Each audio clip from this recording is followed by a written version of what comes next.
Hello ADBians, welcome to ADB star the super learning platform. Myself Harsh Malav. और बच्चों, आज के जो हमारे टॉपिक होने वाले हैं, these are mathematical reasoning, linear programming problems, height and distance and statistics. आपको पता है कि चैप्टर्स कितने ज़्यादा इंपॉर्टेंट है, बहुत ज़्यादा इंपॉर्टेंट है। और इन चैप्टर्स का एक फाइनल टचअप होना बहुत ज़रूरी है, फाइनल रिवीजन होना बहुत ज़रूरी है, क्योंकि इसमें इतने सारे कॉन्सेप्ट्स हैं कि अगर हम कोई कॉन्सेप्ट भूल गए और वो यहाँ पे एग्जाम में इस्तेमाल हुआ तो शायद हम वो सवाल को छोड़ पाएं। और आपको पता है कि इसका सवाल इतना आसान आता है कि हम बहुत इजीली सॉल्व कर सकते हैं। ठीक है, तो स्टार्ट करते हैं विदाउट वेस्टिंग टाइम। सबसे पहले आता है मैथमेटिकल रीजनिंग। तो मैथमेटिकल रीजनिंग में क्या क्या बातें होती है? सबसे पहले आता है स्टेटमेंट। अब स्टेटमेंट क्या होता है? अब स्टेटमेंट एक ऐसी चीज होता है, जैसे मान लीजिए अगर स्टेटमेंट की बात करें तो स्टेटमेंट कभी भी ट्रू और फॉल्स एक साथ नहीं होगा, है ना। Statement is a sentence which is neither true nor false, मतलब ना तो वो, मतलब क्या बोलते हैं, दोनों एक साथ नहीं होगा, ट्रू और फॉल्स दोनों एक साथ नहीं होगा।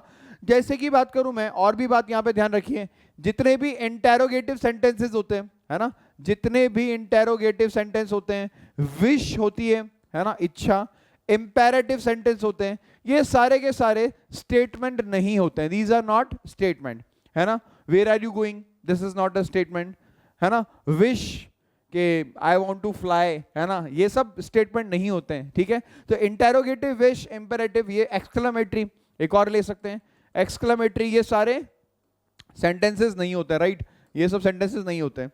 और याद रखें, स्टेटमेंट कभी भी ट्रू एंड फॉल्स एक साथ नहीं हो सकता है, या तो वो ट्रू होगा या वो फॉल्स होगा। ठीक है, अब सिंपल स्टेटमेंट क्या होता है? सिंपल स्टेटमेंट का मतलब ये होता है कि किसी भी स्टेटमेंट का होना या नहीं होना दूसरे की ट्रुथ वैल्यूज पे डिपेंड नहीं कर रहा है। और कंपाउंड स्टेटमेंट का मतलब ये होता है जिसमें दो या दो से ज्यादा सिंपल स्टेटमेंट एक दूसरे से कनेक्टेड हो, है ना, दो या दो से ज्यादा सिंपल स्टेटमेंट एक दूसरे से कनेक्टेड हो। सवाल इस पे नहीं आएगा, सवाल किसी और पे आएगा। ठीक है, चलिए आगे बढ़ते हैं। नेक्स्ट, ये टेबल जो है ना, ये आप लोगों के लिए बहुत इंपॉर्टेंट है। ये है लॉजिकल कनेक्टिव्स। अब लॉजिकल कनेक्टिव्स क्या होते हैं आप देख सकते हैं बोर्ड पे, ये सब आपके लॉजिकल कनेक्टिव्स हैं। ये पहला लॉजिकल कनेक्टिव है, ये दूसरा लॉजिकल कनेक्टिव है, ये तीसरा लॉजिकल कनेक्टिव है, ये चौथा लॉजिकल कनेक्टिव है, और ये पांचवा लॉजिकल कनेक्टिव। पहला जो लॉजिकल कनेक्टिव है उसको बोलते हैं अपन एंड, सही बात है ना, उल्टा वी, जिसको बोलते हैं अपन लॉजिकल कनेक्टिव में सबसे पहला लॉजिकल कनेक्टिव है एंड, दूसरा लॉजिकल कनेक्टिव है और, तीसरा लॉजिकल कनेक्टिव है नॉट। नॉट का मतलब नेगेशन भी बोलते हैं इसको, this is also called as negation. If dash then dash, these are called conditional. If, अगर ऐसा होगा तो ऐसा होगा, दीज आर कॉल्ड कंडीशनल। और कंडीशनल का मतलब होता है ये single headed arrow, single headed arrow, ठीक है ना। बाहुबली की याद आ जाती है इसको देख के, सिंगल हेडेड एरो, है ना, वो चलाना सीखती रहती है, तीर एक एक ही चला पाती है, फिर बाद में आते हैं अपने बाहुबली जी, है ना, वो तो तीन तीन तीर एक साथ चलाते हैं, है ना। तो बाय कंडीशनल, तो बाय कंडीशनल क्या होता है? If and only if. तो यहाँ पे डबल साइडेड एरो होगा इस तरह से, तो ये बाय कंडीशनल हो जाएगा। तो लिखा कैसे जाएगा? जैसे मान लीजिए मुझे कनेक्टिव्स, कनेक्टिव्स का मतलब ये कनेक्ट कर रहे हैं स्टेटमेंट्स को, तो किस किस स्टेटमेंट को कनेक्ट कर रहे हैं? पी और क्यू को। तो कैसे कनेक्ट करेंगे? देखो यहाँ पे ये लिखा हुआ है पी एंड क्यू, ये लिखा हुआ है पी और क्यू, ये लिखा हुआ है नेगेशन पी, या फिर नेगेशन पी को ऐसे भी लिख सकते हैं, ये लिखा हुआ है पी कंडीशनल क्यू, या फिर इसको ऐसे भी लिख सकते हैं, और ये आपका लिखा हुआ है पी बाय कंडीशनल क्यू या पी बाय कंडीशनल क्यू। तो सबसे पहले तो सिंबल्स याद होना चाहिए, है ना। एंड के लिए सिंबल बच्चों क्या? ये, और के लिए क्या? ये, नेगेशन के लिए क्या? ये, कंडीशनल के लिए ये, और बाय कंडीशनल के लिए 5 सिंबल्स हमें ध्यान रखनी है। हमारा चैप्टर खत्म हो जाएगा, हमारा चैप्टर एकदम खलास, कोई दिक्कत नहीं है। चलिए, सबसे पहले अगर एंड आ रहा है तो उसको बोलते हैं कंजक्शन, और आ रहा है तो डिसजंक्शन, फिर नेगेशन, फिर कंडीशनल, फिर बाय कंडीशनल। ठीक है ना, कंडीशनल फिर बाय कंडीशनल। इनके वर्डिंग्स याद रखना, ये जो फ्रेजेस है ना, इनको ध्यान रखना। इफ डैश देन डैश, तो समझ जाना कि यहां पे बाय कंडीशनल स्टेटमेंट है। And if and only if कहीं पे इस्तेमाल होगा तो समझ जाना यहां पे बाय कंडीशनल है, ये कंडीशनल होगा और ये बाय कंडीशनल होगा, राइट गाइस। चलिए आगे बढ़ते हैं। अब सबसे पहले देखते हैं, ट्रुथ टेबल बनानी है। अब ट्रुथ टेबल किस किस की बनानी है? पी और क्यू की। तो सबसे पहले एक चीज देखिए, मैंने पी लिखा, मैंने क्यू लिखा, मुझे ट्रुथ टेबल बनानी है किसकी? पी एंड क्यू की, राइट। तो P एंड Q की मुझे ट्रुथ टेबल बनानी है, सबको एक साथ ही बना लेते हैं, एक काम करते हैं, P एंड Q की बनानी है, फिर P और Q की बनानी है, फिर नेगेशन P के लिए बनानी है ट्रुथ टेबल, और फिर बनानी है P कंडीशनल Q के लिए, और फिर बनानी है P बाय कंडीशनल Q के लिए। हम सारी ट्रुथ टेबल एक साथ ही बना देते हैं। तो यहां पे क्या आएगा? ट्रू ट्रू फॉल्स फॉल्स, यहां पे आएगा true true, sorry it's not true true, it's true क्या, फॉल्स, ट्रू फॉल्स। आप इस तरह से पी और क्यू को ले लेंगे, आप इस तरह से पी और क्यू को ले लेंगे, राइट। अब बताइए इनकी ऑब्जर्वेशन से इनकी ट्रुथ टेबल क्या क्या होगी। What are the truth tables, इनकी ट्रुथ वैल्यूज क्या होगी हमें बताना है। We have to tell the truth values here. इनकी ट्रुथ वैल्यूज क्या क्या आएगी बताओ। सबसे पहले तो मैं सबसे पहले आपको एक एक बात बता देता हूं, यही सबसे इंपॉर्टेंट बात है, यही सबसे इंपॉर्टेंट बात है, सुन लेना। P एंड Q ट्रू तब होता है जब दोनों ट्रू होते हैं, अदरवाइज वो फॉल्स होता है। P एंड Q ट्रू कब होता है, जब दोनों ट्रू होते हैं, अदरवाइज वो फॉल्स होता है। यानी P एंड Q यहां पे ट्रू आएगा, यहां पे फॉल्स आएगा, यहां पे फॉल्स आएगा, यहां पे फॉल्स आएगा, क्योंकि यहां पे एक स्टेटमेंट फॉल्स है, एक स्टेटमेंट फॉल्स है, दोनों स्टेटमेंट फॉल्स है, तो इसलिए फॉल्स आएगा। अब बात आती है P और Q की। P और Q is true when at least one of them is true, कम से कम एक ट्रू है तो P और Q ट्रू है, तो यहां पे ट्रू आ जाएगा, यहां पे ट्रू आ जाएगा, यहां पे क्या आएगा बोलो, ट्रू आ जाएगा, और यहां पे भी क्या जाएगा, ट्रू आ जाएगा ना, नहीं फॉल्स आएगा, क्योंकि दोनों फॉल्स हो गए। मैंने बताया था P और Q ट्रू कब होता है, जब दोनों में से कम एक ट्रू होना चाहिए।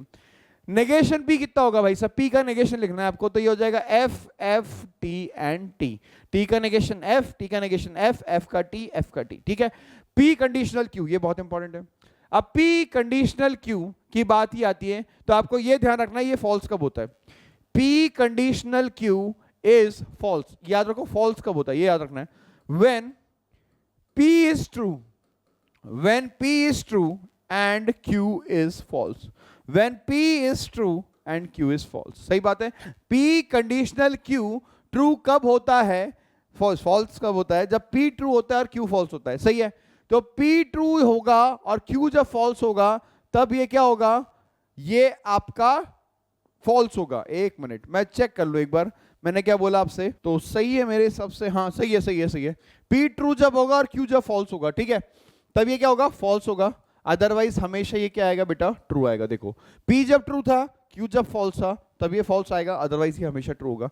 और P बाय कंडीशनल ट्रू कब होता है, P bye conditional Q true तब होता है जब दोनों ट्रू होंगे या फिर दोनों फॉल्स होंगे।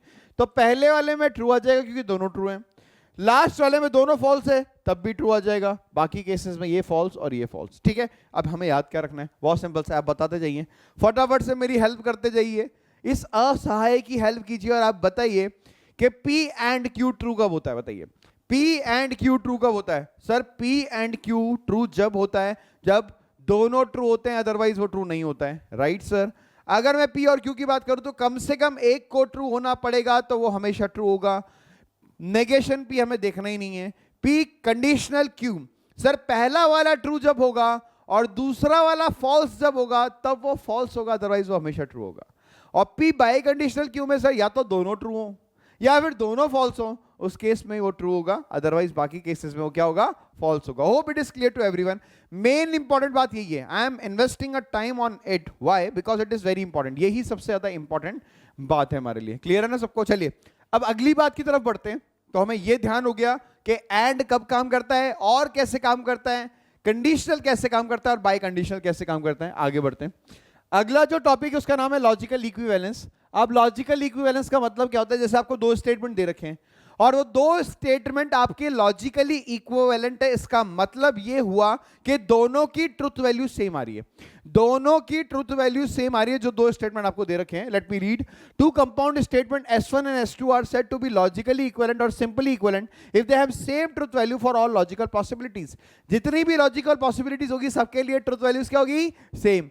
To statement S1 and S2 are equivalent, they have same identical truth value entries. चलो एक एग्जांपल दे रखा है यहाँ पे। अब एग्जांपल क्या दे रखा है, एक तो P कंडीशनल Q दे रखा है भाई साहब। अब फटाफट से दोनों को चेक कर लेते हैं क्या ये सही बात है। तो सबसे पहले P लिख लेते हैं। तो P आएगा सबसे पहले क्या, T T F F, फिर क्या आएगा बच्चों Q, Q क्या आएगा T F T और F, फिर आएगा P conditional Q। P conditional Q की कंडीशन क्या होती है बताओ, जब पहला वाला ट्रू होगा दूसरा वाला फॉल्स होगा, तार ये फॉल्स होगा था, ये फॉल्स हो गया। बाकी सारे केसेस में क्या होगा, ये ट्रू होगा सर। आगे बढ़ते हैं, ये चाहिए नेगेशन P और Q। तो सबसे पहले नेगेशन P निकाल लो बाबा। नेगेशन P कितना आएगा आपका और Q, आगे देख लेंगे। नेगेशन P और Q, तो नेगेशन P आएगा आपका F F T T, negation P और क्यू, नेगेशन पी और क्यू, तो दोनों में से अगर एक भी ट्रू है तो ये ट्रू है, तो ये ट्रू आ गया, ये फॉल्स आ गया, नेगेशन पी और क्यू, ठीक है, ये ट्रू आ जाएगा और ये भी ट्रू आ जाएगा। क्या ये जो पॉसिबल वैल्यूज है या ट्रुथ वैल्यूज है और ये जो ट्रुथ वैल्यूज है दोनों आपस में बराबर है क्या? चेक कर लो, क्या दोनों की दोनों ट्रुथ वैल्यूज आपस में बराबर है? यस, तो these two statement are logically equivalent, these two statements are logically equivalent. कई बार एग्जाम में ऐसा शब्द लिखा हुआ आता है बेटा कि आपको कोई भी एक स्टेटमेंट दे दिया इस तरीके से और चार ऑप्शन में ही दिया जाएगा आपको कि क्या ये लॉजिकली इक्विवेलेंट है इसके, क्या ये लॉजिकली इक्विवेलेंट है इसके, तो तुम्हें चेक करना पड़ेगा ट्रुथ टेबल बना के क्या ये दोनों एक दूसरे के लॉजिकली इक्विवेलेंट होते हैं या नहीं होते हैं। Hope it is clear to everyone. चलिए आगे बढ़ते हैं। Next, tautology and contradiction. अब टॉटोलॉजी का मतलब क्या होता है? टॉटोलॉजी का मतलब होता है ना, व्हाट इज टॉटोलॉजी? अगर मैं टॉटोलॉजी की बात करूं, इसको रिप्रेजेंट करते हैं स्मॉल टी से, और इसमें यह है कि when all truth values, when all truth values are क्या?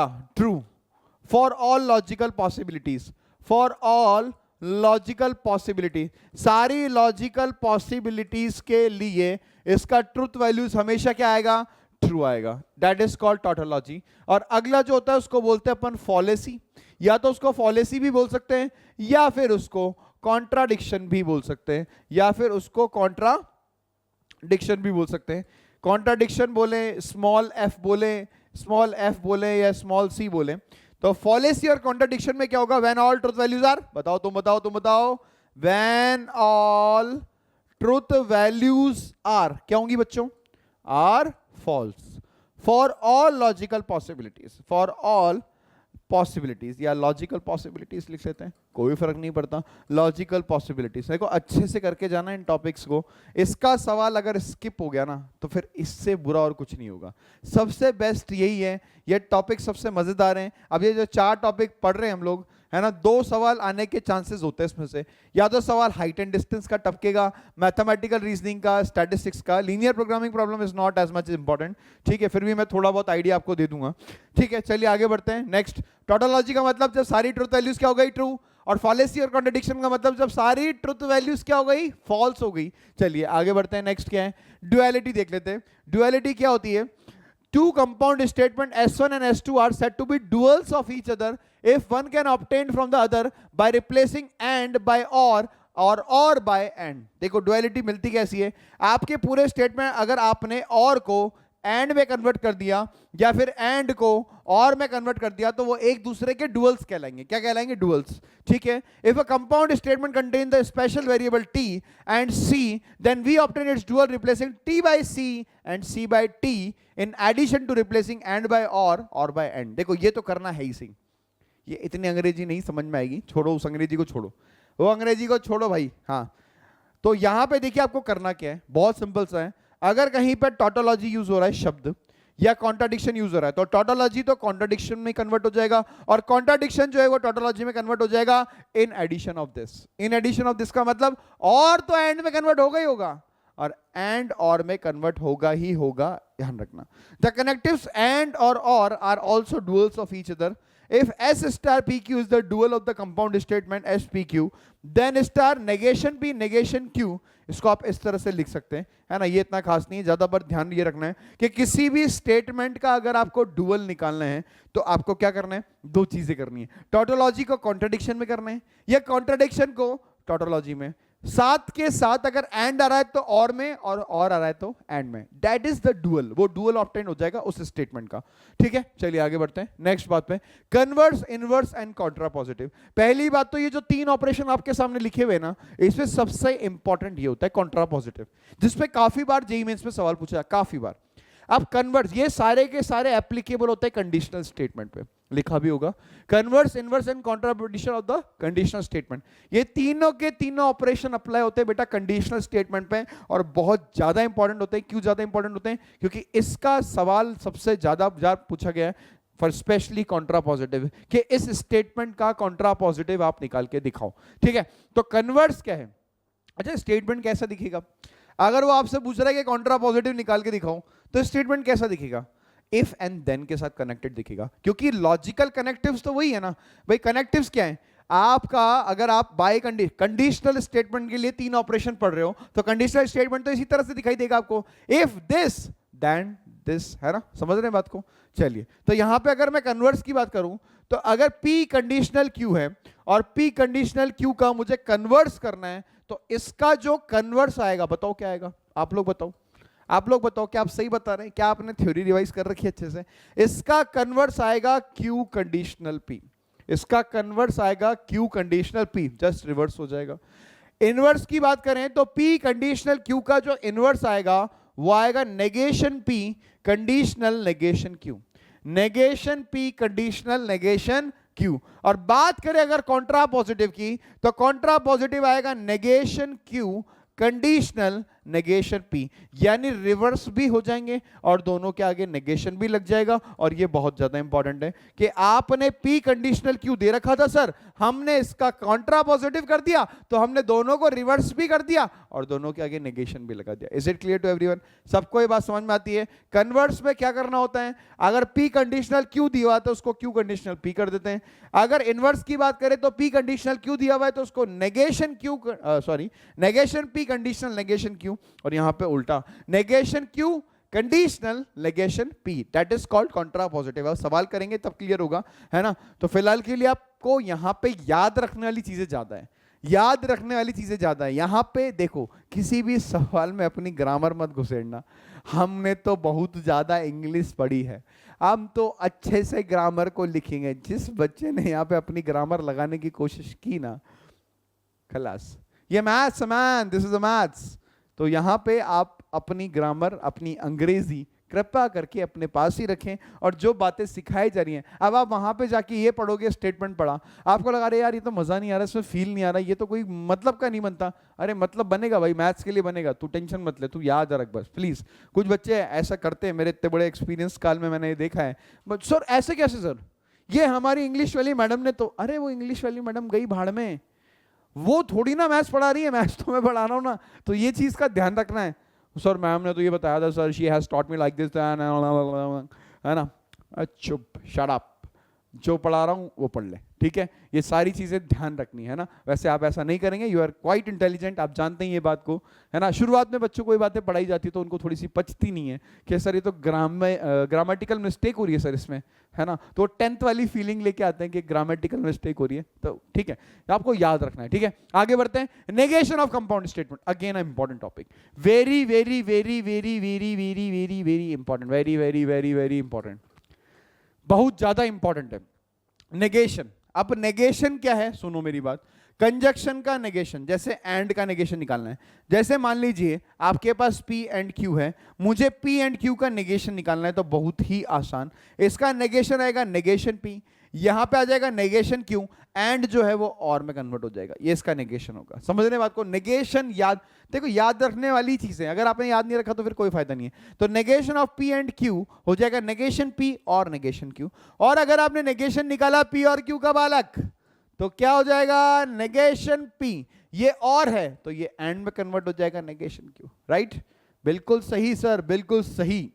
नेगेशन ऑफ कंडीशनल यानी negation of P conditional Q, मुझे P कंडीशनल Q का नेगेशन चाहिए तो वो होता है P एंड नेगेशन Q। ध्यान रखना, वेरी इंपॉर्टेंट, भूल जाते हैं, याद नहीं आता है, वहां पे याद नहीं आएगा क्या था, एंड था, और था, याद नहीं आएगा। तो प्लीज याद रखना इसको बार बार। देखो याद करने का सबसे अच्छा पॉलिसी क्या है कि आपने घर में कोई भी छोटा भाई बहन है या बड़ा भाई बहन है, उसको अपनी पुस्तिका को समर्पित कर दो और उसको ये बोल दो कि जो भी तुम पूछना चाहते हो वो पूछो, हम जवाब देंगे। अगर आपने ऐसा बोला और आप उस कसौटी पे खरे उतरे, इसका मतलब ये है कि लिटरली आपने बहुत सारी चीजों को सीखा है। समझ रहे बात को? चलिए, तो नेगेशन निकालना है P कंडीशनल Q का, वो होगा P एंड नेगेशन Q, और P बाय कंडीशनल Q का नेगेशन निकालना है तो होगा P एंड नेगेशन Q और Q and negation P, Q and negation P। तो सारे स्टेटमेंट्स का कंजक्शन याद कर लेना। पहला और दूसरा बहुत आसान है सर, है ना। नेगेशन लगा दिया sir, negation of P and Q, negation लग जाएगा और में कन्वर्ट हो जाएगा, नेगेशन लग जाएगा एंड में कन्वर्ट हो जाएगा। P कंडीशनल Q का नेगेशन थोड़ा सा टफ हो गया sir, P and negation Q। और यहां पे भी देखो ये और ये सेम है, ये और ये सेम है, पहला सेम है, P एंड नेगेशन Q और Q and negation P, Q and negation P. Is it clear to everyone? ठीक है, चलिए आगे बढ़े.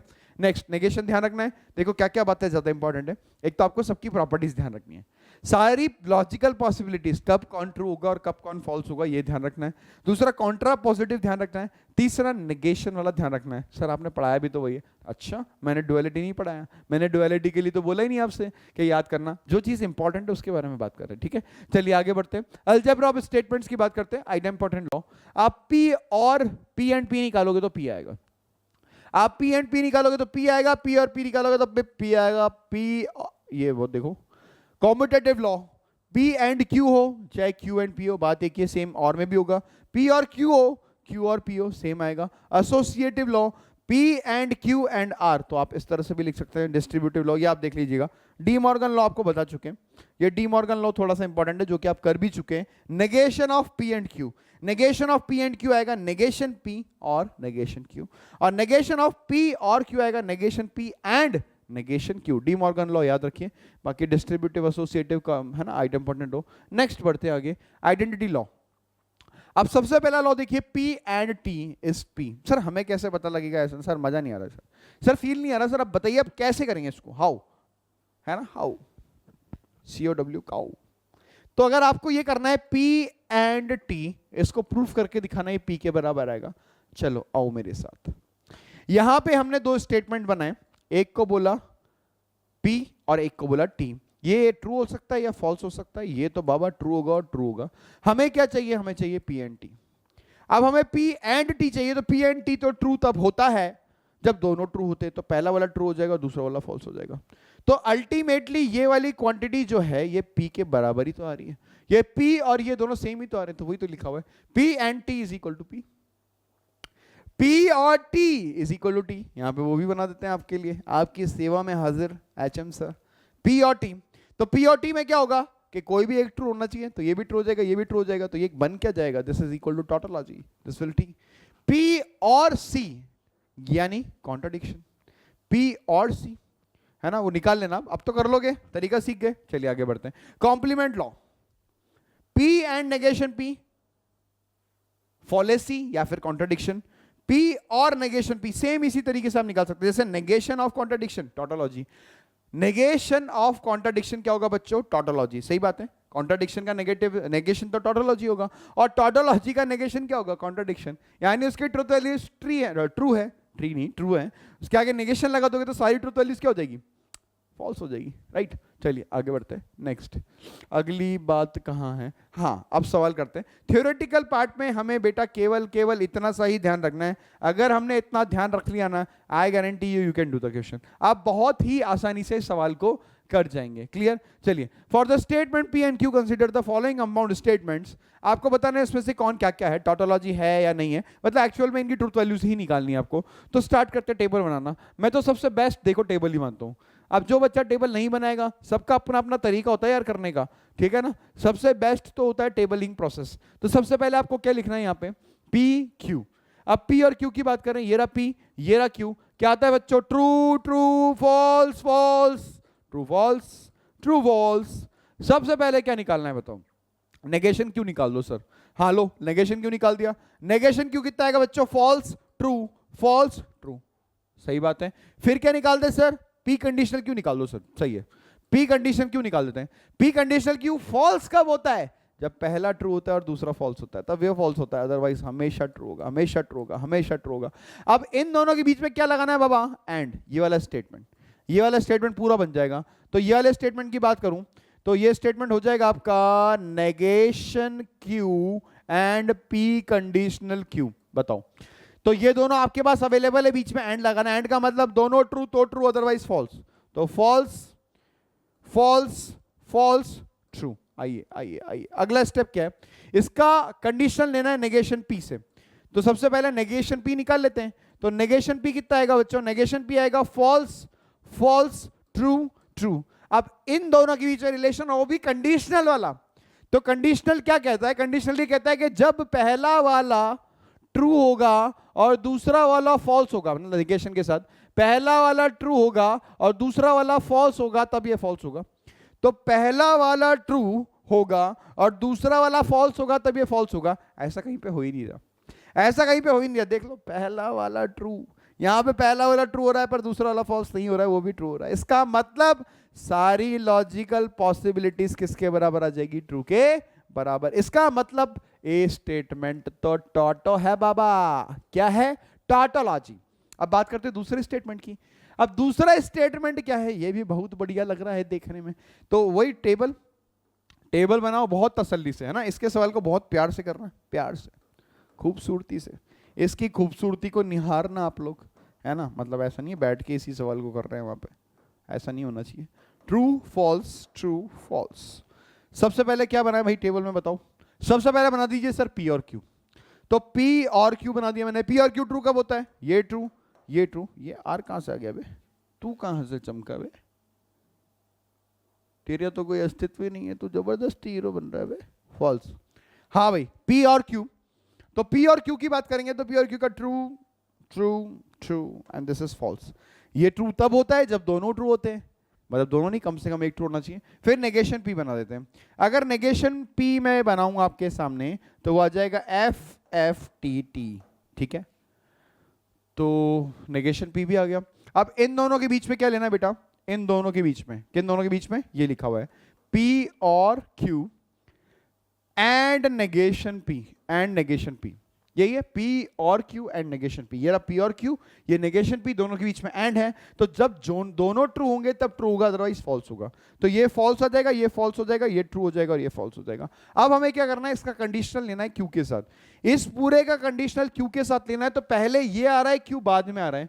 तो जब ये ट्रू होगा तब इसको फॉल्स होना पड़ेगा, ऐसा कहीं भी नहीं है। ये पहले आ रहा है, this is first, this is second. अब इसमें कहीं भी देख लो फर्स्ट से सेकंड में अगर पहला ट्रू है और दूसरा फॉल्स है तो ये फॉल्स होगा, अदरवाइज हमेशा ट्रू होगा। तो पहला ट्रू ये रहा, इधर फॉल्स है ही नहीं। इसका मतलब ये हुआ कि फाइनल जो आंसर आएगा वो T T T T T T T T T T, it will B tautology. तो हमारा सही आंसर क्या हो जाएगा बालक? हमारा सही आंसर हो जाएगा कि ए स्टेटमेंट और बी स्टेटमेंट सर दोनों टॉटोलॉजी हैं। ऐसा कौन सा स्टेटमेंट है? And that will be B option. Absolutely correct. सबको समझ में आ गई ये बात? Is it clear to everyone? I will tell you to make the truth table. Always make the truth table. Statement हो सकता है थोड़ा सा बड़ा भी हो पर आपकी ट्रुथ टेबल डगमगानी नहीं चाहिए। अगर आपको ट्रुथ टेबल अच्छे से बनानी आती है तो कोई आपका सवाल नहीं रोक सकता। चलिए आगे बढ़ते हैं। नेक्स्ट सवाल क्या है? मेंस में आया हुआ सवाल है ये भी। हाँ, the contrapositive of the statement, if I reach the statement in time then I will catch the train. Oh my god, wow, you are brilliant. Obvious ही बात है, इसमें क्या गलत बात है? इसमें क्या लिखा है देखो, if I reach, मैं लिखता हूं यहां पे if I reach। आपने तो ऑप्शन ही निकाल लिया होगा, निकाल लिया ना ऑप्शन? कौन सा ऑप्शन हो रहा है? अपने दिल में समा के रखो उस ऑप्शन को। if I reach station in time then I will catch the train, then I will catch the train, I will catch the train। हाँ बताओ इसका क्या निकालना है? Contra positive. ये लो भाई साहब, पहला स्टेटमेंट क्या है? I reach the station in time, sorry. दूसरा स्टेटमेंट क्या है? I will catch the train। क्योंकि if और देन तो लॉजिकल कनेक्टिव है, इफ एंड देन आर तो लॉजिकल कनेक्टिव। तो if I reach the station in time then I will catch the train. तो ये आपका स्टेटमेंट पी हो गया, ये आपका स्टेटमेंट क्यू हो गया। इसका कॉन्ट्रा पॉजिटिव निकालना है तो इसका कॉन्ट्रा पॉजिटिव आएगा negation Q conditional negation P. तो क्या बनेगा बताओ? If I will not catch the train then I do not reach the station in time. Check करो सही है क्या? सही है क्या? बनाओ स्टेटमेंट बनाओ। Negation Q conditional negation P. तो इफ और देन तो आएगा ही आएगा क्योंकि कंडीशनल तो है वो। तो नेगेशन क्यू का मतलब ये होगा if I will not catch the train then I will not the station, I will not reach the station in time. तो I will not catch the train कहां पे? कहां पे? कहां पे? कहां पे? कहां पे? कहां पे? बी ऑप्शन में। If I will not catch the train then I do not reach the station in time. बिल्कुल यही आंसर होगा 100%। आपने भी यही आंसर निकाल रखा है। सही है कि गलत है? अगर सही है तो शाबाश, यह आंसर बिल्कुल सही है पुत्र, एकदम 100% बिल्कुल सही है। तो होप आपको मैथमेटिकल रीजनिंग का रिवीजन पूरा समझ में आया होगा। आप इस केपेबल होंगे कि आप सवाल कर पाएंगे, वैसे आप पहले भी केपेबल होंगे, ऑब्वियस सी बात है। एक क्विक रिवीजन था ये कि आप मैथमेटिकल रीजनिंग को फटाफट से कैसे रिवाइज कर सके। तो मैंने मुख्य मोस्ट बातें आपको बता दी जिसपे आने के चांसेस सबसे ज्यादा होते हैं, है ना, अकॉर्डिंग टू माई एक्सपीरियंस। तो hope you can do it, right guys? चलिए तो बच्चों अगला चैप्टर जो हम स्टार्ट कर रहे हैं वो बिल्कुल शॉर्ट में मैं आपको बताऊंगा linear programming problem. Just I will give you the idea only, है ना। लीनियर प्रोग्रामिंग प्रॉब्लम्स का एक आइडिया दूंगा, इसमें क्या क्या बातें होती है। देखिए सबसे पहला जो चीज होता है इसके अंदर वो z होता है, the quantity which is maximised और मिनिमाइज्ड, है ना। थोड़ा बहुत आप पढ़ लीजिए इसको, है ना, कोई भरोसा नहीं है कब कौन सा सवाल आ जाए। The quantity which is maximised और मिनिमाइज्ड, विच इज मैक्सिमाइज्ड और मिनिमाइज्ड, बहुत सिंपल है, मैक्सिमाइज्ड और मिनिमाइज्ड। एक बेसिक आइडिया बस आपको लग जाए, वैसे आपको आता भी होगा, है ना। The quantity which is maximised और मिनिमाइज्ड, ये z होता है। z इस टाइप से आपको दिया हुआ जाएगा, सपोज करिए 3x प्लस का 4y, इसको मैक्सिमाइज या मिनिमाइज करना है, x और y का वैल्यू आप निकाल सकते हैं। तो कंस्ट्रेंट क्या होते हैं, यहां पे कंस्ट्रेंट्स की बात करें, कंस्ट्रेंट्स का मतलब होता है इक्वेशंस। अब इक्वेशंस कैसे दिखाई देगी, जैसे मान लीजिए आपको दिखाई दिया x1 plus x2 is greater than equal to x3। अगली इक्वेशन आ गई आपकी अल्फा प्लस बीटा, इस तरीके से आप देख सकते हैं। या एक काम करते हैं, डू वन थिंग, इनको हटा देते हैं फिलहाल के लिए। दूसरी इक्वेशंस हम ले लेते हैं, let us take some constant equations, जैसे 2x प्लस का 3y is greater than equal to 90 और x plus Y is less than equal to 30। ये आपके कंस्टेंट्स होते हैं। ये कंस्टेंट मतलब आपको डायग्राम पे बनाना होगा। और तीसरी बात होती है नॉन नेगेटिव कंस्टेंट्स। अब नॉन नेगेटिव कांस्टेंट्स क्या होते हैं, नॉन नेगेटिव कांस्टेंट्स का मतलब है इसका जो ग्राफ बनेगा वो केवल फर्स्ट क्वाड्रेंट में बनेगा, यानी x should be greater than equal to 0 and y should be greater than equal to 0। अब मान लीजिए रीजन ऐसा बना, रीजन कैसे बना, आपने इस लाइन को प्लॉट किया, ये लाइन इस तरह से आ गई, है ना, और एक लाइन को और ड्रॉ किया आपने, वो लाइन इस तरीके से आ गई, राइट दिस, है ना। तो व्हाट इज द डिमांड, ये लाइन कह रही है कि मुझसे तो बड़ा होना चाहिए, और ये line this is saying that less than equal to this. तो मान लीजिए ये आपका रीजन आ गया, ये आपका रीजन आ गया। इस रीजन को हम क्या बोलते हैं बेटा, इसको बोलते हैं फिजिबल रीजन। अब ना एक सवाल करेंगे, छोटा सा सवाल करेंगे, फिजिबल रीजन होता है। और ये जो पॉइंट्स आपको दिखाई दे रहे हैं, ये वाला पॉइंट, ये वाला पॉइंट और ये वाला पॉइंट, इनको हम पॉइंट्स को बोलते हैं कॉर्नर पॉइंट्स। ये कॉर्नर पॉइंट्स होते हैं। ये जो आपका रीजन आया ना फिजिबल रीजन, इसके कॉर्नर पॉइंट्स होते हैं। और इन कॉर्नर पॉइंट्स पे x और y का वैल्यू मिलेगा, ऑब्वियस सी बात है। उस x और y के वैल्यू को अपन कहां पुट कर देंगे, z के अंदर पुट कर देंगे। और z का जो वैल्यू मैक्सिमम आएगा, जैसे मान लीजिए मैंने बोला कि z को मैक्सिमाइज करना है, तो जिस पॉइंट पे z का वैल्यू मैक्सिमम आ रहा होगा वही हमारा आंसर हो जाएगा, राइट। चलिए तो एक सवाल करते हैं, लेट्स सी वन क्वेश्चन। सवाल क्या है, मैक्सिमाइज करना है z is equal to 4x plus Y subject to the constraints x plus y is less than equal to 50, 3x plus y is less than equal to 90 and x greater than equal to 0, y greater than equal to 0, that is always there। तो यहां पे अगर आप देखेंगे, सबसे पहले x और plus y is equal to 50, तो जब x 0 होगा तो y 50 होगा, और y 0 होगा तो x 50 होगा, लाइक दिस। अगर ये पॉइंट की बात करूं तो ये हो जाएगा 0,50, ये पॉइंट की बात करी जाए तो ये हो जाएगा 50,0, राइट। अगर दूसरी लाइन की बात करें वो है 3x प्लस का y, है ना, is less than equal to 90। अगर मैं x को 0 पुट करूंगा तो y का वैल्यू 90 आएगा, मतलब थोड़ा सा ऊपर इससे, यहां पे दिस इज 0,90। और अगर मैं y को 0 पुट कर दूं तो x का वैल्यू 30 आएगा, मतलब यहां पे दिस विल बी 30,0। तो लाइन किस तरह से आएगी, वो लाइन इस तरीके से आएगी। अब क्या क्या बोला गया है ध्यान से देखिए। ये तो लाइन है आपकी कौन सी, x plus Y is less than equal to 50, और ये है आपकी 3x plus Y is less than equal to 90। इससे भी कम और इससे भी कम, दोनों से कम, है ना। x plus Y less than equal to 50 और 3x plus Y is less than equal to 90, तो दोनों से कम। तो दोनों से कम पोर्शन मतलब इससे भी कम और इससे भी कम, वो पोर्शन आपको ये वाला दिखाई देगा, right. This will be the feasible region. अब ये फिजिबल रीजन है तो कॉर्नर पॉइंट क्या क्या होंगे, एक कॉर्नर पॉइंट आपका यहां पे होगा, एक कॉर्नर पॉइंट आपका यहां पे होगा, एक कॉर्नर पॉइंट यहां पे होगा, एक कॉर्नर यहां पे होगा, 4 कॉर्नर पॉइंट्स आपको दिखाई देंगे। तो सबसे पहला कॉर्नर पॉइंट तो आपको पता ही है 30,0, दूसरा कॉर्नर पॉइंट आपको पता है 0,50। ये कैसे मिलेगा, x plus Y is equal to 50 और 3x plus Y is equal to 90 को सॉल्व करने से दोनों को सब्ट्रैक्ट कर दीजिए रिवर्स में, तो 2x बराबर 40, यानी x का वैल्यू 20 आ जाएगा। अगर x का वैल्यू 20 आ गया तो y कितना आ जाएगा, 30। और ये तो दुनिया वाले जानते हैं कि ये तो 0,0 है, ये तो 0,0 है। तो z का वैल्यू निकाल लो, एक टेबल बना लो। टेबल बनाओगे कैसे, z के लिए, और z क्या है आपका, मैक्सिमम मिनिमाइज करना है कॉर्नर पॉइंट से। आपके पता है कॉर्नर पॉइंट्स क्या क्या है आपके, कॉर्नर पॉइंट्स क्या क्या, पहले 0,0 आ रहा है, दूसरा आ रहा है आपका 30,0, फिर आएगा 20,30 और लास्ट में क्या आ जाएगा 0,50। तो चेक कर लीजिए सब पे z का वैल्यू क्या क्या मिल रहा है। जैसे z का वैल्यू 0,0 पे तो 0 मिलेगा, 30,0 पे 120 मिल जाएगा, है ना। तीसरा 20,30 पे ये हो जाएगा 80 प्लस 30, ये हो जाएगा 110। और अगर मैं 0,50 पुट करूंगा तो ये 50 आएगा। तो हमें z का मैक्सिमम वैल्यू चाहिए, तो z का मैक्सिमम वैल्यू कितना आ रहा है बच्चों, 120 के बराबर। The maximum value of z is turning out to be 120। तो z का मैक्सिमम वैल्यू 120 हो जाएगा। और किस कॉर्नर पॉइंट पे आ रहा होगा, 30,0 पे। तो ये बात हमें ध्यान रखनी है, that is coming out to be on 30,0। Clear.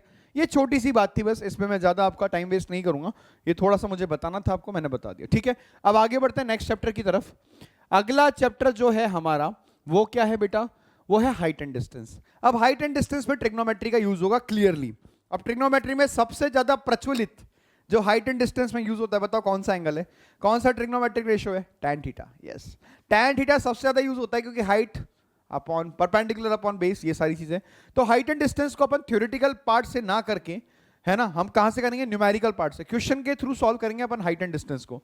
तो हाइट एंड डिस्टेंस को क्वेश्चंस के थ्रू सॉल्व करेंगे तो ज्यादा बेटर दिखाई देगा, है ना, क्या एंगल ऑफ एलिवेशंस होते हैं, क्या एंगल ऑफ डिप्रेशंस होते हैं, ज्यादा बेटर होगा। तो I have taken some example, let's start solving this example. तो सबसे पहला एग्जांपल आ रहा है आपके सामने ये। तो चलिए पहले आप वीडियो को पॉज कीजिए, सभी लोग वीडियो को पॉज करेंगे और आंसर बताएंगे कि आंसर क्या आएगा। ठीक है, चलिए। तो hope you guys have solved it. Two vertical pole AB is equal to 15 and CD is equal to 10 are standing apart on a horizontal ground with point A and C on the ground. If यहाँ पे P आएगा, if P is the point of intersection of BC and AD, then the height of P above the line AC is. अब देखो two vertical poles हैं, ये एक straight line draw कर दी मैंने like this. Two vertical pole है AB and CD. AB थोड़ा बड़ा पोल है, CD थोड़ा छोटा पोल है, ये लो। AB और CD मीट कर रहे हैं, इस तरीके से मीट करा दो यहाँ पे। किस पॉइंट पे मीट कर रहे हैं, P पॉइंट पे मीट कर रहे हैं। ये वाला पॉइंट हो जाएगा आपका AB और ये वाला पॉइंट हो जाएगा बेटा CD। This will B CD। मैं उल्टा लिख देता हूं इसको, AB और CD, राइट। यहां पे अपन इसको क्या नेमिंग कर देते हैं, उससे कोई फर्क नहीं पड़ता। खैर, ये हो गया AB और ये हो गया आपका CD, राइट। इसकी लंबाई आपको दे रखी है 15 मीटर और इसकी लंबाई आपको दे रखी है 10 मीटर और ये दोनों आपस में इंटरसेक्ट कर रहे हैं P पे। P is the point of intersection of BC and AD, then the height of P above the line AC is. ये height निकालनी है हमको। You have to find this height. कैसे करोगे बताओ, कैसे करोगे बताओ जल्दी से। आपने आंसर निकाल लिया, क्या आंसर आ रहा है आपका बताइए, है ना। अगर आप भरतपुर, चेन्नई या Dholakpur, what answer you are getting, ठीक है, जो भी आ रहा होगा, है ना। अगर आपका आंसर भरतपुर आ रहा है ना, बिल्कुल सही है मेरे हिसाब से, मेरे हिसाब से बिल्कुल बिल्कुल। चलिए सॉल्व कैसे करेंगे, ध्यान से देखिए।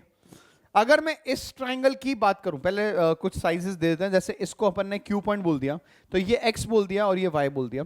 अगर आप इस वाले ट्राइंगल की बात करें तो ये वाला ट्राइंगल और ये वाला ट्राइंगल दोनों कैसे हैं, सिमिलर है।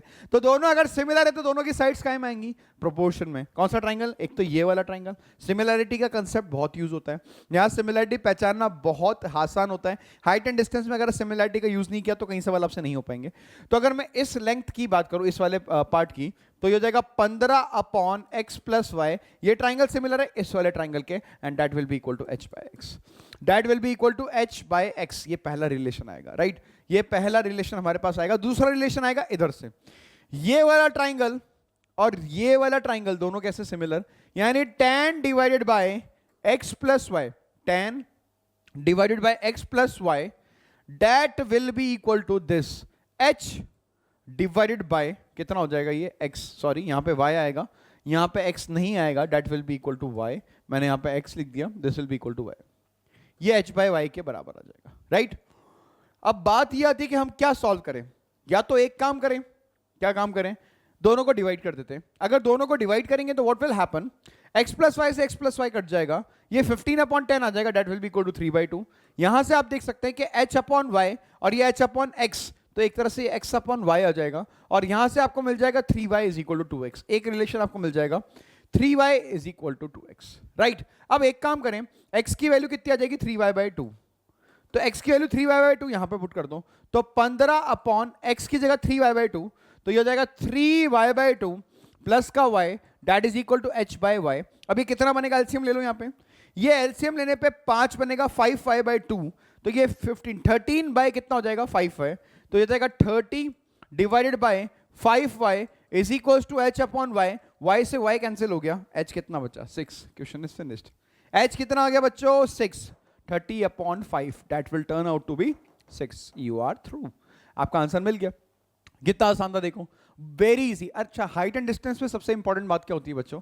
हाइट एंड डिस्टेंस पे सबसे इंपॉर्टेंट बात ये होती है कि आप लैंग्वेज के अकॉर्डिंग वो डायग्राम बना पाए। जिस बच्चे ने डायग्राम बना लिया ना, उसके लिए तो सवाल कुछ भी नहीं है, और जिस बच्चे से डायग्राम नहीं बना, इसका मतलब ये कि वो सवाल सॉल्व नहीं कर सकता। Diagram is the most most most important part of height and distance, ठीक है?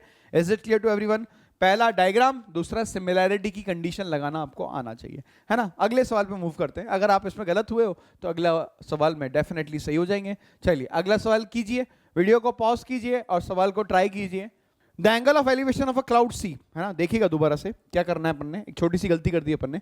The angle of elevation of a cloud C from a point P 200 metre above a still lake is. अब ये जो lake है ना, इससे 200 metre ऊपर, इससे 200 मीटर ऊपर, लेक से 200 मीटर ऊपर, तो लेक से अगर मैं 200 मीटर ऊपर जाऊंगा, लेट अस सपोज ये लेक है, यहां से मैं 200 मीटर ऊपर जाऊंगा, या फिर यहीं से ले लेते हैं 200 मीटर्स अबव, ये लो 200 metres above. The angle of elevation of a cloud C from a point P 200 metre above a still lake is 30 degree. मान लेते हैं कि ये वाला पॉइंट आपका P है, यहां से जो एंगल ऑफ एलिवेशन आ रहा है क्लाउड का, वो कितना डिग्री आ रहा है? 30 डिग्री आ रहा है। और ये कितना ऊपर है पॉइंट? ये पॉइंट जो है आपका 200 मीटर ऊपर है लेक से, तो ये पॉइंट 200 मीटर ऊपर है, तो ये भी डिस्टेंस कितना होगा? This will be also 200 metre. ये थोड़ा सा ध्यान रखना था मैं यहाँ पे। चलिए, the angle of elevation of cloud C from point P 200 metre above, बिल्कुल सही बात है। अब इसका इमेज जो बनेगा वो नीचे बनेगा यहाँ पे। Let us suppose this image is C dash, ये इमेज इज C डैश। अच्छा, ये डिस्टेंस अज्यूम कर लेते हैं कि ये डिस्टेंस L के बराबर है। Now it is clear to everyone. Diagram सबको समझ में आ गया होगा। ये लेक है, लेक से 200 मीटर ऊपर एक पॉइंट लेना है, बिल्कुल लिया P पॉइंट। वहां से एंगल ऑफ एलिवेशन जो दिया हुआ है 200 above still lake is 30 degree, angle of elevation, ये एंगल आपको 30 डिग्री दिया हुआ है बच्चों। फिर आगे क्या बोला है? Angle of depression to the image C in the lake from the point P 60 degree. अब एंगल ऑफ डिप्रेशन है यहां से लेक सी का, एंगल ऑफ डिप्रेशन है यहां से इमेज का, वो 60 डिग्री है, तो ये वाला एंगल आपका 60 डिग्री होगा, एंगल ऑफ डिप्रेशन। और किसका? इमेज का। तो अगर ये L और ये 200 है, तो बताओ ये डिस्टेंस कितनी होगी लेक में? बताओ ये डिस्टेंस कितनी होगी यहां से यहां तक? It will B L plus 200, it will B L plus 200, क्योंकि इमेज है उसकी, तो L प्लस 200 हो जाएगी। तो हमें क्या निकालना है? PC की लंबाई निकालनी है। PC, we have to find length PC। चलिए बहुत ही बढ़िया, इस लेंथ को अल्फा बोल देते हैं। तो PC की लंबाई किसके बराबर आएगी? वो आ जाएगी हमारे पास L square plus alpha square का अंडर रूट। इस वाले ट्राइंगल में अगर मैं पाइथागोरस लगा दूंगा तो PC की लंबाई आ जाएगी। बहुत स्टेप बाय स्टेप आगे बढ़ रहे हैं। tan 30 डिग्री लगाइए सबसे पहले। tan 30 डिग्री कितना आएगा? tan 30 डिग्री आ जाएगा बेटा यहां से L by alpha, it will B L divided by alpha. tan 30 होता है 1/√3, तो ये हो जाएगा L अपॉन अल्फा, तो अल्फा का वैल्यू आ जाएगा √3L, दिस इज अल्फा। और यहां पे अगर हम tan 60 लगा देंगे, ऑब्वियसली बात है 90 होगा। यहां पे अगर हम बात करें, इस पे tan 60 लगा देंगे, तो ये हाइट कितनी है? This height will be 400 plus का L, टोटल हाइट 400 प्लस का L divided by alpha, and that will be equal to √3। tan 60 will be equal to √3। तो यहां से हमें मिल जाएगा 400 प्लस L बराबर √3 इंटू अल्फा। अल्फा का वैल्यू अगर मैं पुट कर दूं यहां पे √3L, तो √3 इंटू अल्फा का वैल्यू आ जाएगा √3 इंटू L, तो 400 प्लस L हो जाएगा ये 3L के बराबर, तो 2L बराबर आ जाएगा 400, तो L 200 आ जाएगा। अगर L 200 आ गया बच्चों, तो यहां पे पुट कर देंगे तो अल्फा आ जाएगा 200 √3, अल्फा आ जाएगा 200 √3। अब अल्फा अगर 200 √3 आ गया, L आ गया आपका 200, तो PC इज नोवेयर, PC बहुत आसानी से आ जाएगा। अल्फा L क्या है? 200, ये 200 √3 का स्क्वायर, तो 200 का स्क्वायर बाहर आ जाएगा अंडर रूट से, तो 200 तो वैसे ही बाहर आ गया।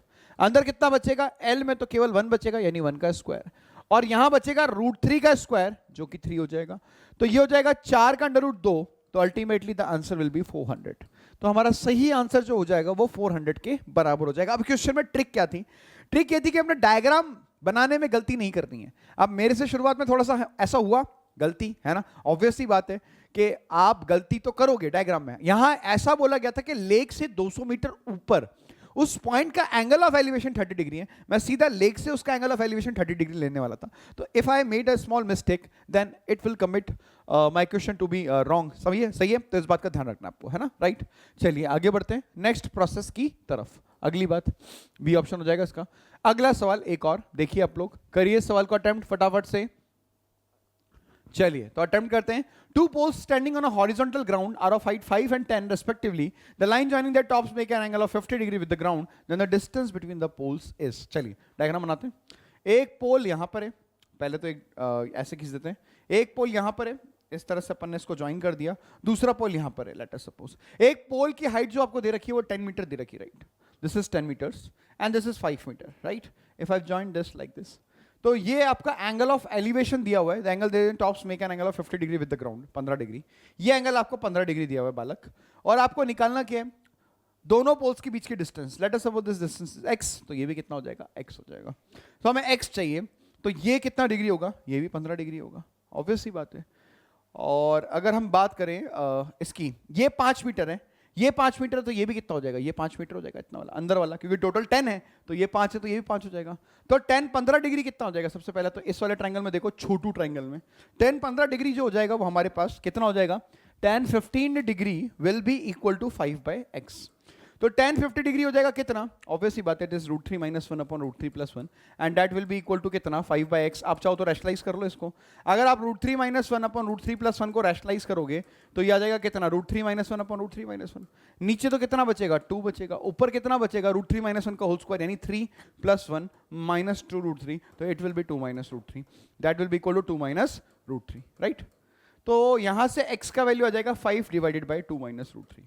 बस आपका यही आंसर हो जाएगा. हमें x ही तो चाहिए था, x डिवाइडेड बाई 2 - √3, तो इसको रैशनलाइज कर लो, 2 + √3 डिवाइडेड बाई 2 + √3. अब 2 + √3 डिवाइड बाई 2 + √3 हो जाएगा 5 × 2 + √3 डिवाइडेड बाय, ये हो जाएगा 4 - 3 दैट इज इक्वल टू 1. तो answer will be 5 × 2 + √3 and that will be D option. कितना आसानी से सॉल्व हो गया, देखिए कितना आसानी से सॉल्व हो गया. अगर डायग्राम सही बनाया ना तो बहुत आसानी से सॉल्व हो जाएगा. अगर डायग्राम सही नहीं है तो फिर आसानी तो कहाँ है, ठीक है. तो आंसर चेक कर लेते हैं एक बार. What is the answer, it is D option. Hope it is clear to everyone. तो मैं आपको बार बार ये बात कहना चाहूंगा कि अगर आप हाइट एंड डिस्टेंस का, इट इज 100% तो पॉसिबल नहीं है कि आएगा आएगा, पर 90% चांसेस है कि ये सवाल आता है हाइट एंड डिस्टेंस का, है ना. कई पेपर्स में, कई शिफ्ट में. पहले क्या होता था कि जब एक ही पेपर होता था तब ये 100% आता था, मैथमेटिकल रीजनिंग आता था. पर अब क्या बाइफिकेशन हो गया चैप्टर्स का, क्योंकि अब क्या जो है वो शिफ्ट्स बहुत सारी बन गई. अब शिफ्ट्स बहुत सारी बन गई तो इतने सारे शिफ्ट्स में पेपर को एडजस्ट करना, और इस बात का ध्यान रखना कि हमें हाइट एंड डिस्टेंस का क्वेश्चन भी देना है, स्टैट्स का क्वेश्चन भी देना है, और हमें मैथमेटिकल रीजनिंग का क्वेश्चन भी देना है, तो वो नहीं बैठ पाता उनका. पर ये पक्का है कि 4 टॉपिक में से 2 का तो सवाल आएगा, है ना. 2 का नहीं तो 1 का, मतलब इनमें से सवाल आएगा, दैट इज 100% श्योर, है ना. यू नो इट, आपको पता है बहुत अच्छे से. 2 तो आएंगे, है ना. ठीक है, तो इन टॉपिक्स को अच्छे से प्रिपेयर करना, जिसमें सबसे इंपॉर्टेंट हाइट एंड डिस्टेंस है. हाइट एंड डिस्टेंस में डायग्रामेटिकल मिस्टेक नहीं होनी चाहिए. दूसरी बात ये ध्यान रखनी है कि हमें सिमिलैरिटी फटाफट से दिखनी चाहिए. ट्राइंगल में सिमिलैरिटी फटाफट से दिखनी चाहिए. अच्छा, यहाँ पे भी आप सिमिलैरिटी लगाते हैं और उसका कोई फायदा नहीं था, डायरेक्टली वैसे ही आंसर आ रहा था, है ना. और कुछ पर्टिकुलर tan थीटा कहाँ पे लगेगा वो बात ध्यान रखना है, बस आपका चैप्टर क्लियर हो जाएगा. ठीक है, तो बच्चों अपना अगला टॉपिक जो है वो है स्टैट्स, स्टैटिस्टिक्स. आप जानते हैं कि स्टैटिस्टिक्स को समझना, उसको अप्लाई करना इतना आसान नहीं है, because there are lots of formula. कौन सा फॉर्मूला लगेगा, कौन सा नहीं लगेगा, क्या प्रॉब्लम आएगी, क्या नहीं आएगी. तो देखो ये चीज तो है, फॉर्मूलाज तो आपको याद करने पड़ेंगे, पर कई बार क्या होता है कि बहुत सिंपल कॉन्सेप्ट का सवाल आ जाता है. अब इस चैप्टर में एक बहुत अच्छी टेबल मैं आपको बताऊंगा. I will tell you some tricks and some table, जिससे आपके सवाल सॉल्व करने में बहुत आसानी हो जाएगी. You will feel comfortable in solving that type of questions. तो सबसे पहले बात कर लेते हैं अरिथमेटिक मीन की या फिर मीन की. तो सबसे पहले को ग्रुप डिस्ट्रीब्यूशन, अनग्रुप डिस्ट्रीब्यूशन है. x1 x2 x3 आपका डाटा है, तो ऑब्वियसली बात है मीन कितना हो जाएगा, mean will be equal to क्या, सारे ऑब्जर्वेशंस का सम, सारे ऑब्जर्वेशंस का सम, और डिवाइडेड बाय कितना हो जाएगा, n. इसको अपन किससे डिनोट करते हैं, इसको डिनोट करते हैं x बार से, फॉर अनग्रुप्ड डिस्ट्रीब्यूशन. अब यहां पे आएगा ungrouped and ungrouped, grouped frequency distribution. इस बार फ्रीक्वेंसी आ गई, तो फ्रीक्वेंसी आ गई तो मीन कितना हो जाएगा, x bar will be equal to sigma fi xi divided by n. अब सर n क्या होता है, सारे फ्रीक्वेंसीज का सम, सारी फ्रीक्वेंसीज का सम होता है आपका n. तो कुछ नहीं करना, फ्रीक्वेंसी भी अगर आ रही है तो fi इंटू xi यानी f1 x1 plus f2 x2 से लेके fn xn डिवाइडेड बाय सारी फ्रीक्वेंसीज का सम, वो आपको मीन दे देगा. ठीक है, ये दूसरा फॉर्मूला हो गया. तीसरा फॉर्मूला होगा आपका बाय शॉर्टकट मेथड, जिसको हम अज्यूम्ड मीन मेथड भी बोलते हैं, जहां पे a आपका अज्यूम्ड मीन होता है. तो सबसे पहले आपको di निकालना पड़ता है. di कितना होता है, xi माइनस a के बराबर. a आपका अज्यूम्ड मीन होता है, तो x बार किसके बराबर आ जाएगा, a plus sigma fi di upon वापस से n यानी sigma fi. This is the formula to calculate the mean, जहां पे a क्लास 10 में पढ़ा होगा आपने ये बात। एक क्या होता है अज्यूम्ड मीन मेथड। देखो फॉर्मूलाज की कोई बाउंडेशन नहीं है यहाँ पे, आप स्टैटिस्टिक्स में कितने भी फॉर्मूले पढ़ लो, 9 के भी पढ़ लो, 10 के भी पढ़ लो, 11 12 सारे फॉर्मूला पढ़ लो, तो भी आप गारंटी नहीं दे सकते कि हम स्टैटिस्टिक्स का सवाल कर पाएंगे। पर एक बात तो इतनी श्योर है कि सवाल इजी आता है, बट वो किस फॉर्मूले पे आएगा ये आपको ध्यान रखना है ना। It can be on any concept. तो यहां पे ये हो गया एक मेथड अज्यूम्ड मीन मेथड। दूसरा क्या होता है स्टेप डेविएशन मेथड।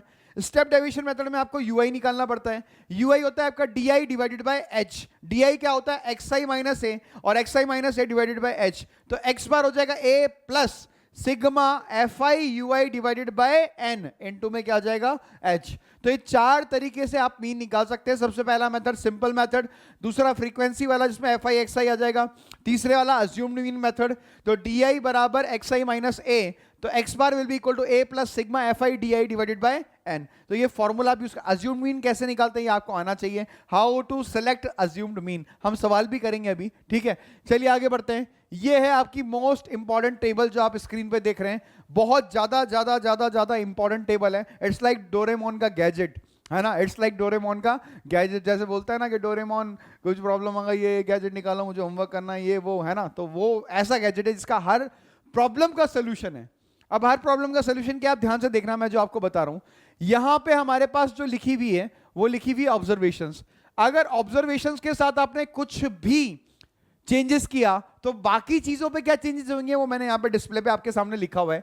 देखिए मीन में क्या चेंज होगा, मॉड में क्या चेंज होगा, मीडियन में क्या चेंज होगा, मीन डेविएशन अबाउट मीन में क्या होगा, वेरिएंस में क्या चेंज होगा, और स्टैंडर्ड डेविएशन में क्या चेंज होगा। देखो कितनी जबरदस्त टेबल है ये, है ना। इस टेबल की बहुत ज्यादा जरूरत होती है, हम ये नहीं पता लगा पाते कि हमारे करना क्या है। तो आप ध्यान से देखिए, अगर ऑब्जर्वेशन x1 x2 x3 से लेके xn है, तो हमने मीन को बोला हुआ है x बार, मीडियन को बोला हुआ है कैपिटल X, मॉड को बोला हुआ है xm, mean deviation about mean को बोला हुआ है md, वेरिएंस सिग्मा स्क्वायर होता है, स्टैंडर्ड डेविएशन उसका अंडर रूट होता है, because standard deviation is under root of variance. अब बात यह है ऑब्जर्वेशंस में हमने क्या किया, ऑब्जर्वेशन में हमने प्लस बी कर दिया या फिर माइनस बी कर दिया।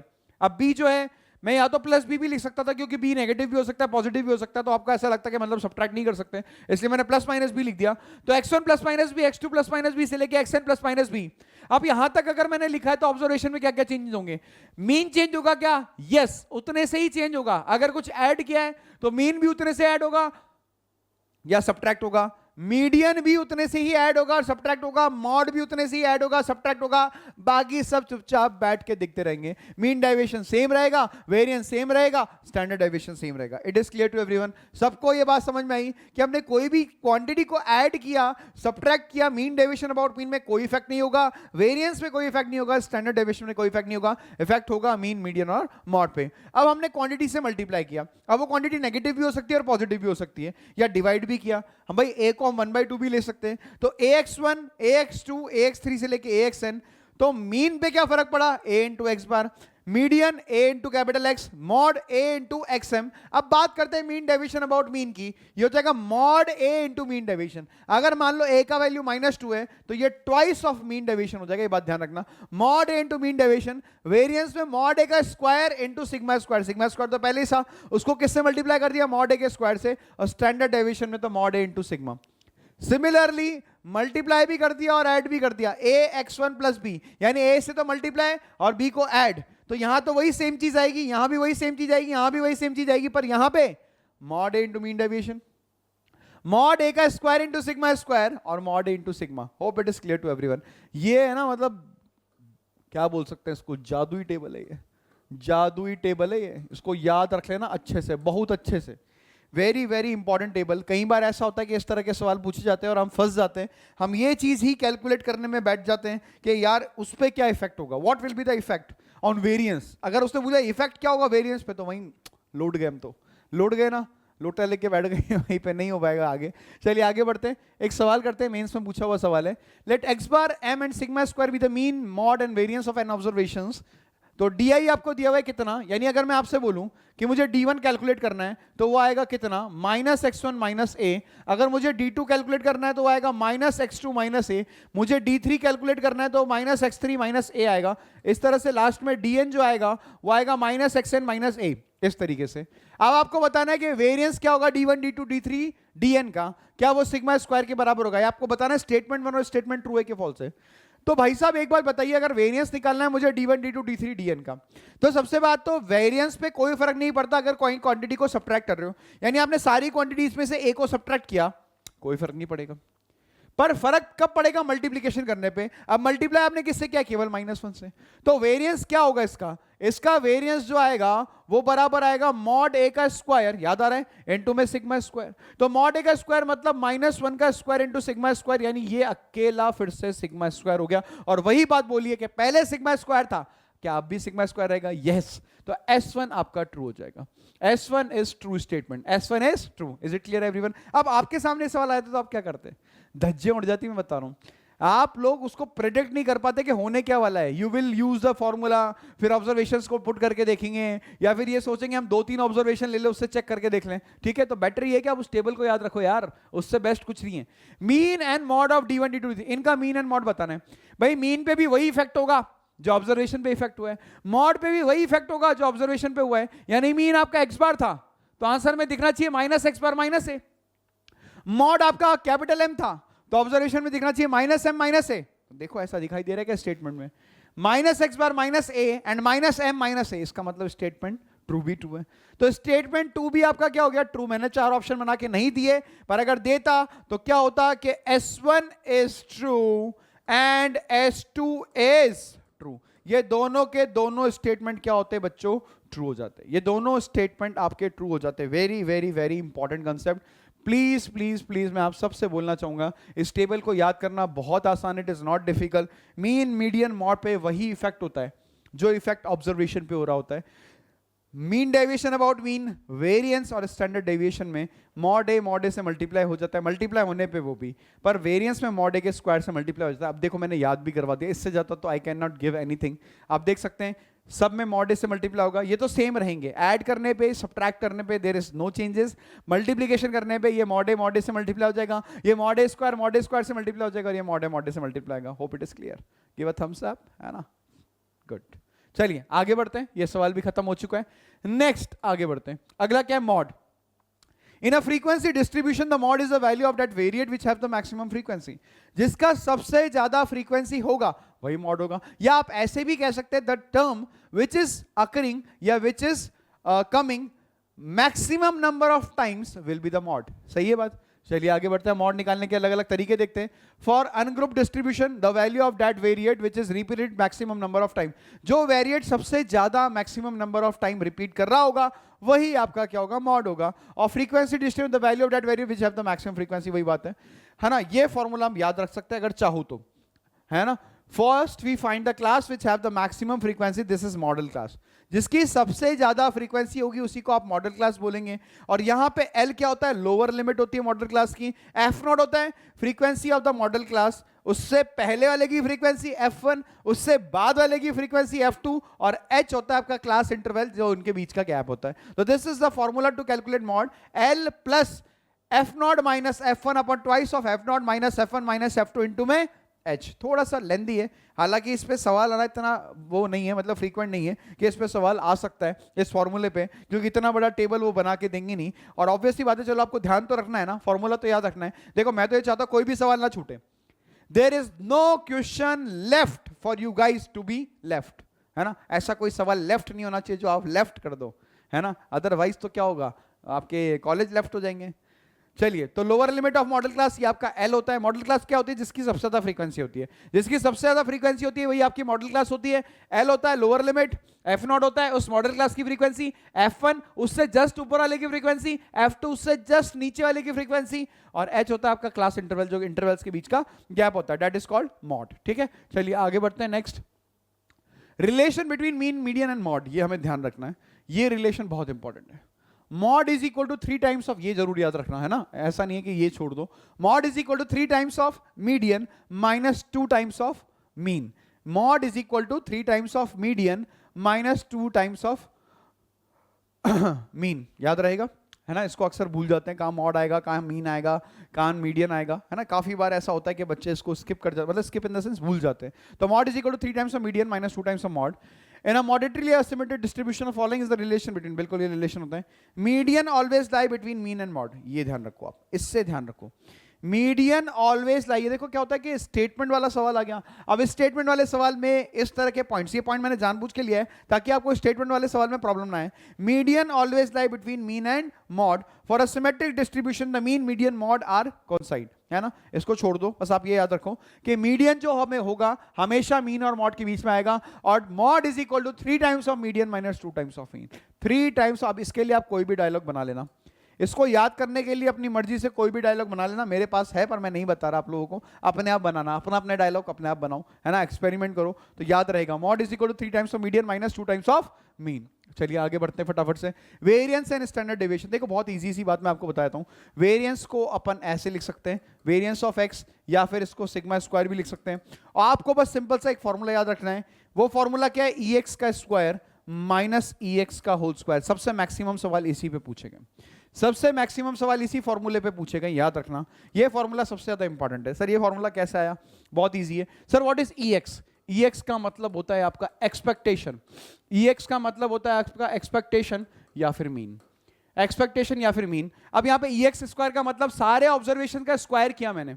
जैसे मान लीजिए 3 ऑब्जर्वेशन है, x1 है, x2 है और x3 है, मुझे वेरिएंस निकालना है 3 ऑब्जर्वेशन का। तो वेरिएंस कितना आएगा? ध्यान से देखिएगा, x1 का स्क्वायर प्लस x2 का स्क्वायर प्लस x3 का स्क्वायर डिवाइडेड बाई 3, और माइनस में यहां पे आ जाएगा x1 plus x2 plus x3 divided by 3 का होल स्क्वायर, यानी ई एक्स स्क्वायर माइनस ई एक्स का होल स्क्वायर। अब ई एक्स का होल स्क्वायर का मतलब मीन का होल स्क्वायर। अब मीन क्या होगा? x1 plus x2 plus x3 divide by 3 का होल स्क्वायर, और ये हो जाएगा सारे ऑब्जर्वेशन के स्क्वायर्स का सम डिवाइडेड बाय 3, राइट। जितनी ऑब्जर्वेशन आएगी उससे डिवाइड करेंगे। और अगर मैंने स्टैंडर्ड डेविएशन निकालना है तो मैंने वेरिएंस का बस अंडर रूट कर देना, मेरा आंसर आ जाएगा। या फिर आप कह सकते हैं कि variance is equal to standard deviation का square, variance is equal to standard deviation का स्क्वायर, है ना। अगर आपने ये फॉर्मूला अच्छे से याद रख लिया तो अगर इसका सवाल आएगा तो पक्की बात है होने के 99% चांसेस होंगे कि सवाल हो जाएगा, ठीक है। चलिए देखते हैं, आगे बढ़ते हैं। नेक्स्ट फॉर्मूला फॉर वेरिएंस, वही मैं आपको बता चुका हूं, ये फॉर्मूलाज वही चीज है। ये देखो यहां पे लिखा हुआ है सिग्मा एक्स आई का square divided by N minus X bar का whole square, that I have already told. यही फॉर्मूले के बारे में बात कर रहा है, बस इसी फॉर्मूले को याद रखना है, हमें कोई ज्यादा फॉर्मूला में नहीं पढ़ना, छोड़ दो इन सबको। आगे बढ़ते हैं। कोफिशिएंट ऑफ स्टैंडर्ड डेविएशन, ध्यान रखिए कोफिशिएंट ऑफ स्टैंडर्ड डेविएशन होता है that is equal to sigma upon X bar. Sigma क्या होता है आपका? Standard deviation divided by X bar. X bar क्या होता है? मीन। और अगर परसेंटेज निकालनी है तो sigma upon X bar into में 100। इसको फॉर्मूले को याद रखिए, है ना, सिग्मा अपॉन एक्स बार, और परसेंटेज निकालना है कोफिशिएंट ऑफ वेरिएशन का, तो वो हो जाएगा आपका sigma upon X bar into में 100, राइट। चलिए आगे बढ़ते हैं। एक सवाल आ रहा है आपके सामने, if the standard deviation of the numbers is 3.5 then which of the following is true. JEE Mains का सवाल है, जेईई मेंस का सवाल है। स्टैंडर्ड डेविएशन कितना दे रखा है बच्चों? 3.5। अगर आपको स्टैंडर्ड डेविएशन 3.5 दे रखा है तो बताओ वेरिएंस कितना हो जाएगा? वो हो जाएगा सर 3.5 का होल स्क्वायर, ये हो जाएगा 12.25। 3.5 35 का स्क्वायर होता है 12.25, 45 का स्क्वायर कितना होता है बताओ? 2025। सर कैसे निकाल रहे हैं? एक ट्रिक होती है एकाधिके ना पूर्वे ना वैदिक मैथ्स में, है ना। तो 3.5 का स्क्वायर दैट इज 12.25। चलो वेरिएंस अगर 12.25 पता है, ऑब्जर्वेशन पता है हमें कितनी है? 2 है, 3 है, ए है और 11 है। तो सबसे पहला स्टेप क्या होगा कि 1225 बराबर होगा 2 के स्क्वायर के प्लस 3 के स्क्वायर के प्लस ए के स्क्वायर के प्लस 11 के स्क्वायर के डिवाइडेड बाय 4 माइनस सारे ऑब्जर्वेशन का सम 2 plus 3 plus A plus 11 divided by नीचे कितना आ जाएगा? 4। ये हमने वेरिएंस का फॉर्मूला लगा दिया। अब ये वेरिएंस का फॉर्मूला लगा दिया तो ये हो जाएगा 1225, सही बात है, that will be equal to, ये हो जाएगा 4, 4 प्लस 9 13, 13 प्लस 121, ये हो जाएगा आपका 134, है ना भाई। 121 प्लस 13 ये हो जाएगा 4, 134। 134 plus a square whole divided by 4 minus ये कितना हो जाएगा? ये हो जाएगा आपका 14, 16, 16 plus A divided by 4, 16 plus A इसका होल स्क्वायर आएगा, 16 प्लस ए डिवाइडेड बाय 4 का होल स्क्वायर। आप पूरे को आप 16 से मल्टीप्लाई कर दो। अगर आप 16 से मल्टीप्लाई करोगे तो ये हो जाएगा 16 into 12.25, that will be equal to 16 से मल्टीप्लाई करोगे तो 4 इंटू 134 प्लस ए स्क्वायर आ जाएगा। यहां पे 16 से 16 कैंसिल हो जाएगा, ये बचेगा केवल 16 प्लस ए का whole square. Now you can calculate this one, है ना। 16 इंटू 12 कर लीजिए आप, कितना हो जाएगा? 160, 160 प्लस 32, 192, 192 प्लस 4, ये 196 हो जाएगा। I think it will B 196। तो 196 इज इक्वल टू 134 इंटू 4 करोगे तो कितना हो जाएगा? 134 इंटू 4 कर लीजिए आप, 4 4 जा 6, 1 4 3 जा 12, 1 3, 4 1 जा 4 और एक 5, ये हो जाएगा 536 प्लस का 4a square and that will be equal to minus का 256 माइनस का a स्क्वायर और माइनस का ये 32a आ जाएगा। तो अल्टीमेटली इधर क्या बचेगा, 3a स्क्वायर बचेगा एक, तो माइनस का 32a बचेगा। तो ये तो कट गया, ये भी कट गया, माइनस का 32a बच रहा है। और ये अगर आप सब्ट्रैक्ट करोगे, इसको भी इधर ले आओगे, तो 256 और 196 256 और 196 दैट विल गिव यू 2। ये हो जाएगा आपका कितना, 5 और एक हो जाएगा कितना, 4, 452। 452 को अगर इसमें से सब्ट्रैक्ट करोगे तो 58 प्लस 36, तो देख लीजिएगा 84 आ जाएगा। 58 प्लस 36 कितना हो जाएगा, 58 प्लस 36 आपका हो जाएगा 4 और 1 6, 94 हो जाएगा। 94 किसी ऑप्शन में गया, मुझे लग रहा है कि कैलकुलेशन मिस्टेक कर रहे हैं, है ना। तो आंसर जो हो जाएगा मेरे हिसाब से 84 आएगा। तो आप कैलकुलेट कर लेना एक बार कैलकुलेशन। तो 3a square minus 32a plus का 84 that will be equal to 0, है ना। Calculation you can do.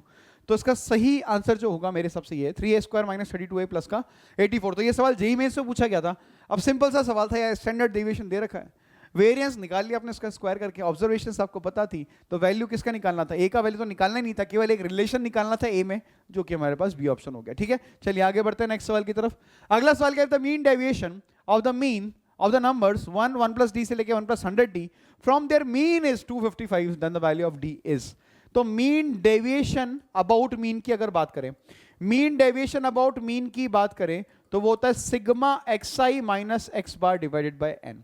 Sigma xi minus x bar divided by n, यहां पे वो दे रखा है 255 के बराबर। तो आप सबसे पहले तो x बार निकालिए। अगर आप x बार निकालेंगे तो इन सबका सम होगा, तो वो जाएगा 1 प्लस, ये हो जाएगा 1 प्लस डी से लेके कहां तक, it will B 1 plus 100d तक। अब यहां पे देखेंगे तो x बार कितना आ जाएगा बच्चों, ये हो जाएगा आपका 101, क्योंकि 1 जो है वो 101 बार आ रहा है, प्लस d निकाल लेंगे कॉमन, तो 1 से लेके 100 तक का सम, तो 100 into 100 and plus 1 divided by 2, और ये आप किससे डिवाइड करेंगे, 101 से डिवाइड कर देंगे, राइट। तो ये 50 टाइम्स कैंसिल हो जाएगा, 101 ऊपर से कॉमन निकल कैंसिल हो जाएगा, तो ultimately in plate we 1 plus 50d, ये 1 प्लस 50d के बराबर आ जाएगा, that will be equal to 1 plus 50d। ये 1 प्लस 50d के बराबर हो जाएगा। अब अगर ये 1 प्लस 50d के बराबर हुआ बच्चों, कौन, x बार, ठीक है, तो मैं xi माइनस x बार निकालना है, और इसका मॉड होता है, याद रखिएगा, टोटल ऑब्जर्वेशंस तो आपकी 101 होगी। मीन डेविएशन अबाउट मीन आपको 255 दे रखा है, ऑलरेडी दे रखा है, तो बताओ क्या होगा, xi माइनस x बार, यानी पहली ऑब्जर्वेशन माइनस x बार, ये माइनस का 50d आएगा, पर हम इसको पॉजिटिव में लिखेंगे, that will be equal to 50d। फिर आएगा आपका 1 प्लस d माइनस, ये तो 1 से 1 कैंसिल किया जाएगा, माइनस का 49d प्लस, इसको प्लस में लिखेंगे 49d, ऐसा चलता जाएगा चलता जाएगा चलता जाएगा। बीच में यहां पे 1 प्लस 50d भी आएगा, तो 1 plus 50d minus 1 plus 50d, ये 0 हो जाएगा, सही बात है। फिर आगे 1 प्लस 51d आएगा, उसको इसमें सब्ट्रैक्ट करोगे तो प्लस का d आ जाएगा बीच में, फिर से 2d आ जाएगा बीच में, और लास्ट में फिर से अगर 1 प्लस 100d में से इसको सब्ट्रैक्ट करोगे तो केवल 50d बचेगा। तो अल्टीमेटली बच क्या रहा है, व्हाट इज लेफ्ट, तो अल्टीमेटली हमारे पास जो बच रहा है वो ट्वाइस बच रहा है, हर क्वांटिटी का ट्वाइस बच रहा है, d प्लस 2d से लेके कहां तक, 50d तक, और डिवाइडेड बाय नीचे आ रहा है 101, और ये दे रखा है हमारा 255 के बराबर, that will be equal to 255, ये 255 के बराबर है।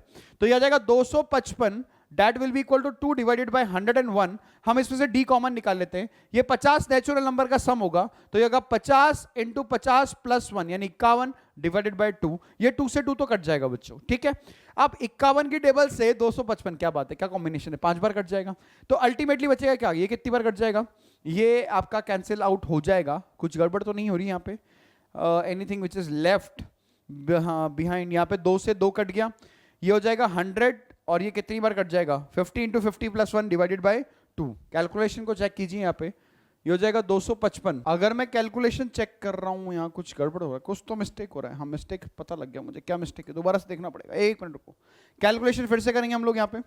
तो कैलकुलेशन अगर फिर से करेंगे तो देखिएगा क्या होगा, यहाँ पे ये जो क्वांटिटी है, ये कहाँ से आ गया भाई, ये जो क्वांटिटी आपको दिखाई दे रही है, हमने 101 नहीं लिया था, हमने 100 ले लिया था, तो ये हो जाएगा 255 that is equal to 2 by 101, ये 101 कॉमन आएगा ना, d कॉमन निकाल लिया, तो 50 नेचुरल नंबर का सम, तो 50 इंटू 50 प्लस 1 51 अपॉन 2, 2 से 2 तो कैंसिल हो गया। अब 51 की टेबल से कितनी बार कैंसिल हो जाएगा, 5 बार कैंसिल हो जाएगा, और ये 10 बार कैंसिल हो जाएगा, तो d का वैल्यू अल्टीमेटली कितना आ जाएगा, 101 डिवाइडेड बाय 10, यानी आ जाएगा 10.1 के बराबर है क्या किसी ऑप्शन में, 10.1, yes it is A option, ठीक है, तो मीन डेविएशन अबाउट मीन का एक सवाल बताया मैंने आपको। तो मीन डेविएशन अबाउट मीन में याद ध्यान रखना है कि ऑब्जर्वेशन जो आएगी नेगेटिव में आएगी। अगर आपने नेगेटिव में ले ली तो सब कुछ कैंसिल हो गया, आंसर तो जीरो ही आ जाएगा। ये ध्यान रखना कि मॉड के अंदर आनी चाहिए, that quantities should be in mod. अगर ये क्वांटिटीज मॉड के अंदर आपने नहीं ली तो सवाल गलत हो जाएगा। ठीक है, चलिए सवाल की तरफ मूव करते हैं और देखते हैं सवाल में क्या है। सबसे पहला सवाल है बच्चों, क्या what is the first question. ये आपको ऑब्जर्वेशंस दे रखी है, क्या लेट एक्स आई 1 से लेकर 10 तक 10 ऑब्जर्वेशन है। इसमें if x i minus p is equal to 3 दिया हुआ है एंड सिग्मा आई बराबर 1 से लेकर 10 एक्स आई माइनस पी का होल स्क्वायर ये 9 दिया हुआ है, जहां p belongs to r that is not equal to 0, then the standard deviation of these observation is. इनका स्टैंडर्ड डेविएशन क्या होगा। अब इनका स्टैंडर्ड डेविएशन निकालना है, तो स्टैंडर्ड डेविएशन किसके बराबर होता है बताओ। स्टैंडर्ड डेविएशन होता है sir under root of variance. अब अंडर रूट ऑफ वेरिएंस के बराबर होता है तो ऑब्वियस सी बात है, आपको तो सारी चीजें पता ही है। ये पता है आपको, तो अगर ये पता है और ये भी पता है इसका स्क्वायर यानी एक्स आई x1 माइनस पी का होल स्क्वायर, पहली ऑब्जर्वेशन। दूसरी ऑब्जर्वेशन x2 माइनस पी का होल स्क्वायर, तो हमें तो ये बात पता है ना। तो क्या लिखेंगे यहां पे, इसका स्क्वायर्स का सम वो दिया हुआ ऑलरेडी, यानी 9 अपॉन टोटल ऑब्जर्वेशन कितनी हो जाएगी 10। याद आ रहा है ex स्क्वायर। वेरिएंस का फॉर्मूला क्या होता है, वेरिएंस का फॉर्मूला होता है सर ex का स्क्वायर माइनस ex का होल स्क्वायर। तो ex स्क्वायर तो ऑलरेडी दे रखा है आपको, है ना। ex स्क्वायर मतलब डिवाइड बाय 10, है ना। सारी ऑब्जर्वेशन के स्क्वायर का सम तो पता ही है, डिवाइड बाय 10 माइनस ex का होल स्क्वायर, यानी ये आपके सारे ऑब्जर्वेशंस का सम है, यानी 3 डिवाइडेड बाय 10 का होल स्क्वायर। देखो मेंस में आया हुआ सवाल है और लेटेस्ट 20 या 21 में आया होगा ये सवाल, 2020 या 2021 में। तो वही फॉर्मूला बेस्ड सवाल है जो मैं आपको बता रहा हूं। तो यहां तक पहुंच गए। अब इस सवाल को कैलकुलेट करना है, तो ये सवाल कितना हो जाएगा, that will be equal to 9 by 10 और ये हो जाएगा आपका कितना 9 by 100। If you solve this question the LCM will be 100, तो it will be what, it will be what 90 minus का 9 divided by 100, it will be root of 81 divided by 100, that will turn out to be 9 by 10। ये 9 by 10 के बराबर आ जाएगा and that will be equal to A option। ये A option के बराबर आ जाएगा। तो देखिए बच्चों वो फॉर्मूला बहुत इंपॉर्टेंट है, ex का स्क्वायर माइनस ex का whole square, ex square minus ex का होल स्क्वायर। और यहां पे बस थोड़ा सा घुमा फिरा के दिया हुआ था, यहां पे ऑब्जर्वेशन जो थी वो xi माइनस p के फॉर्म में थी। तो पहली observation xi minus x1 minus p, दूसरी ऑब्जर्वेशन x2 माइनस p, तीसरी ऑब्जर्वेशन x3 माइनस p। इस तरह से यहां पे ऑब्जर्वेशन सबको दी हुई थी। ठीक है, अब अगला सवाल, इसका ऑप्शन देख लेते हैं, ऑप्शन कौन सा सही है, ए ऑप्शन। अगला सवाल देखिए, if the mean and standard deviation of the data this are 5 and 2, then A and B are the roots of the equation। A और B किसके रूट होंगे। तो मीन क्या दिया हुआ है इसका 5, अब इसका मीन 5 दिया हुआ है, इसका मतलब क्या हो जाएगा 3 + 5 + 7 + A + B डिवाइडेड बाय कितनी ऑब्जर्वेशन है 5, इसका मीन दिया हुआ है 5 के बराबर। तो यहां से हमें मिल जाएगा 10 15, तो 15 + A + B that will be equal to कितना हो जाएगा 25, यानी A + B का वैल्यू आ जाएगा 10 के बराबर, यानी सम ऑफ द रूट्स तो 10 आना चाहिए, और सम ऑफ द रूट्स अगर 10 आना चाहिए तो डी ऑप्शन तो रिजेक्ट हो गया। बाकी आप सारी क्वाड्रेटिक में देख सकते हैं कि सम ऑफ द रूट्स जो है वो 10 के बराबर है, पहली में भी 10 के बराबर है, दूसरे में भी 10 के बराबर, तीसरे वाले में भी 10 के बराबर आ जाएगा। ठीक है, अब आपको बोला हुआ है स्टैंडर्ड डेविएशन किसके बराबर है 2 के, तो स्टैंडर्ड डेविएशन होता है किसके बराबर बताओ। अब स्टैंडर्ड डेविएशन 2 है, तो मैं तो आपको यही सजेस्ट करूंगा कि आप क्या निकालिए बेटा, आप वेरिएंस निकालिए। तो आप वेरिएंस निकालेंगे तो वेरिएंस किसके बराबर हो जाएगा 4 के बराबर, और 4 विल बी इक्वल टू इन ऑब्जर्वेशंस के स्क्वायर का सम, यानी 3 का स्क्वायर प्लस 5 का स्क्वायर प्लस 7 का स्क्वायर प्लस का a स्क्वायर प्लस का b square divided bye 5 minus 3 + 5 + 7 + a + b divided by 5, इस पूरे का होल स्क्वायर। ये लो सही बात है। अब a + b का वैल्यू कितना हो गया 10, अब a + b का वैल्यू अगर 10 आ गया तो 10 + 10 20 25 अपॉन 5, ये हो जाएगा 5, 5 का स्क्वायर 25, 25 इधर आके ऐड हो जाएगा तो ये 29 हो जाएगा, and that will be equal to 9 + 25 + 49 plus a square plus b square divided by ये नीचे फिर से 5 आ जाएगा, ये हो जाएगा 29 × 5, तो 29 × 5 that will be equal to, ये हो जाएगा 34 प्लस का 49, इसको अपन लिख सकते हैं a + b का होल स्क्वायर माइनस का ये 2ab हो जाएगा। ये कितना हो जाएगा 29 भाई, 30 × 5 होता तो 150 होता, तो 150 में से 5 घटा तो 145 हो जाएगा ये, तो 145 इज इक्वल टू ये हो जाएगा आपका कितना, ये हो जाएगा आपका 83 के बराबर आ जाएगा, प्लस a + b का होल स्क्वायर यानी 100 माइनस का ये हो जाएगा 2ab, तो 2ab किसके बराबर आ जाएगा 183 माइनस का 145, कितना बचेगा 183 में से 145 सब्ट्रैक्ट करेंगे 13 में से 5 8 7 और 4 3 38 बचेगा, इट विल बी 38। तो a इंटू बी किसके बराबर आ जाएगा? a इंटू बी हमारा twice of a b is equal to 38, तो a इंटू बी 19 के बराबर आ जाएगा। अब a इंटू बी 19 के बराबर है तो इक्वेशन ही सॉल्व हो गई। तो सम ऑफ द रूट्स पता लग गया और प्रोडक्ट ऑफ द रूट्स पता लग गया, यानी x square minus sum of the roots, यानी आंसर कौन सा हो जाएगा? B option. Sum of the roots तो 10 है और प्रोडक्ट ऑफ द रूट्स कितना रहा है? 19 के बराबर। तो अब देखिए जितने प्रोसेसेस मैंने आपको समझाए, all the things, all the processes that I have taught, they are very very very important. Statistics में मैंने इतना अच्छे से कम टाइम में आपके लिए सारी चीज़ें कवर की है। आई डोंट थिंक सो कि इतनी चीज़ें अगर आप पढ़ के जाएंगे तो आपसे सवाल ना हो। आई एम गारंटिंग यू कि आपसे सवाल हो जाएगा, है ना। बाकी तो ऊपर नीचे थोड़ा बहुत तो हो ही सकता है कि कुछ भी और चैप्टर भी इंक्लूड कर सकते हैं इसके अंदर, तो हो सकता है आपको सवाल समझ में ना आए या उस इंस्टेंट ऑफ टाइम पे आप सवाल सॉल्व ना हो पाए। चलिए इसका आंसर देख लेते हैं। इसका आंसर किसके बराबर आ रहा है? ओ, इसका आंसर सी के बराबर दिया हुआ है। लेट मी चेक, ये ऑप्शन कौन सा है? ये ए आ रहा है, ये सी ऑप्शन ही है। दिस इज सी ऑप्शन, ठीक है, राइट बच्चों। Thank you for watching, all the best. चलते रहिए, रुकना नहीं है, अपनी तैयारी को कहीं भी थमने नहीं देना है, कहीं भी डिमोरलाइज नहीं होना है अपने आप को। वो कहते हैं ना, मतलब हम बार बार, है ना, कुछ बच्चे मुझे बोलते हैं सर हम कोशिश कर रहे हैं, बार बार प्रयास कर रहे हैं सर, हमसे नहीं हो पा रहा, है ना। देखिए आज का तो मेरा लास्ट लेक्चर है, today is my last lecture. मैं तो सभी को ऑल द बेस्ट कहना चाहूँगा। मेरा ड्रीम, एटीपी का ड्रीम आप पूरा करके आइए, मचा के आइए, एकदम रॉक करके आइए। वहाँ पे कहीं से भी कोई भी चीज़ ऐसी नहीं होनी चाहिए जो आपको नहीं आती हो, एकदम अच्छे से आप जाइएगा। और दूसरी बात ये कि कुछ बच्चे मुझे ये कहते हैं कि सर हम बहुत प्रयास करते हैं, हम बहुत कोशिशें करते हैं, फिर भी हमारा काम नहीं हो पाता, हमारे नंबर्स नहीं आ पाते। तो देखो मैं एक बात आपको कहना चाहूँगा, बहुत सिंपल सी बात है कि ज़रूरी थोड़ी है कि हर पत्थर तुम फेंको उससे आम टूटे ही टूटे। कुछ कोशिशें सिखाने के लिए भी होती है ना। क्या बोला मैंने? ज़रूरी थोड़ी है कि हर पत्थर जो तुमने फेंका उससे आम टूटे ही टूटे, कुछ कोशिशें सिखाने के लिए भी होती है। तो चिंता मत करो मेरे बच्चों, हम फिर से उठेंगे, फिर से लड़ेंगे और फिर से जीतेंगे 100%, ठीक है। चलिए, okay, bye bye and all the best from my side. मचा के आइएगा, बाय बाय।